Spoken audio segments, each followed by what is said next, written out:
The Executive Director, Gender Center for Empowering Development, Madam Esther Taria, joins us to discuss some of the issues affecting widows around the world and what must be done to safeguard and advance their rights. Good afternoon, Ma'am. Good afternoon, and good afternoon to your viewers. Yeah, pleasure to have you join us again on News Hour. Well, Madam Esther, the first thing anybody would ask when we talk of International Widows Day is that are widows still being treated like degrading stuff? Do they harmful, degrading? Some are even life-threatening. Widows still go through these things? Thank you for having me once again. Yes, they still go through a lot of harmful practices. What they go through now, in most parts, this severe cultural issues are, harmful things that we do to them has gone down a bit. But now what widows go through a lot is the emotional and psychological stress, the financial problems that they go through with their children when each partner is not around. I think that is what is the major concern now. Right. Okay, so what is the role of families and communities that these women find themselves in? What are the roles we need to play to safeguard the rights of widows?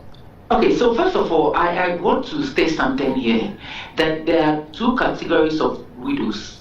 A widow who probably is married to the person, properly married to the person, and another widow who is also like cohabiting with the partner. And then one of them lives on.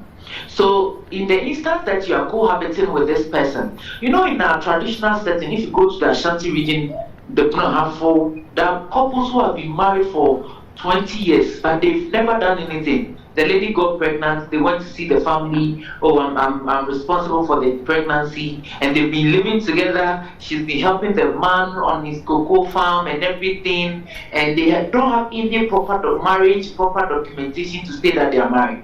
So when the man leaves or the woman leaves, whoever that leaves, and especially the men, when the men leave, the family comes to say that you are not properly married, and so the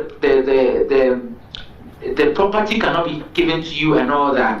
And in instances where they are even properly married, because some of them do not really document they are married, the customary marriage, they don't document it well, the family use their power to take everything away from them. And it makes their lives unbearable. And so, most of our families' will and all those things are not things that African, if you mention it in Ghana, people will be interested. They think you want them to die.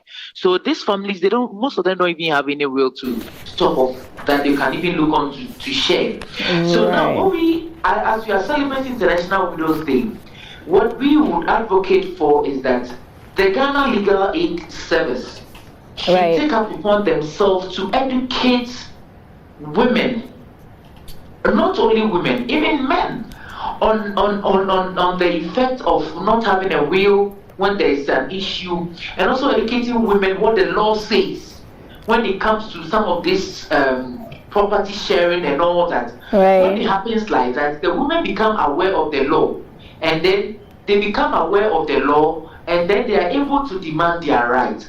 Again, you have instances where they have lived together, cohabitation. We are calling on Parliament. The spousal bill that is in Parliament, cohabitation was stated in it that when you cohabitate with a man and the relationship is no longer there or something happens, the woman or the man is entitled to the properties that they have acquired together. And Parliament, I remember, drew it out that it is not part of us, it's not our culture. We have evolved as a people. People are living together, have kids and all that, but they are not married. They are helping each other. They are acquiring properties together. We need to protect all these individuals. And again, we are calling on government, the Domestic Violence Fund. We need money in the fund. The widows go through a lot of abuse, they need support, they need all that. But there's no money in the Domestic Violence Fund to say that you are even going to request for some to take care of these widows. We need shelters. Some of these widows in some of our communities are branded as witches. We need shelters to cater for these widows. We need them to be registered on the National Health Insurance for free. because some of them at their old age, especially the older women, they go through a whole lot and then nobody talks for them. So we are calling on the president and also the first lady, because we see the first lady has done a lot when it comes to some of these social interventions. We are calling on all of them to come on board and help address some of these critical issues that the widows are facing. It is their day, and it's not a day only to be talking, but it's a day to be taking action.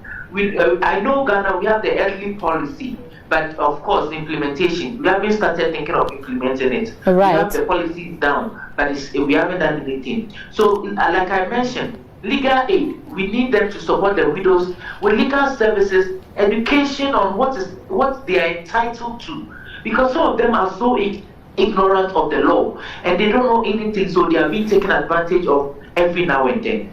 Right. Thank you very much, Esther.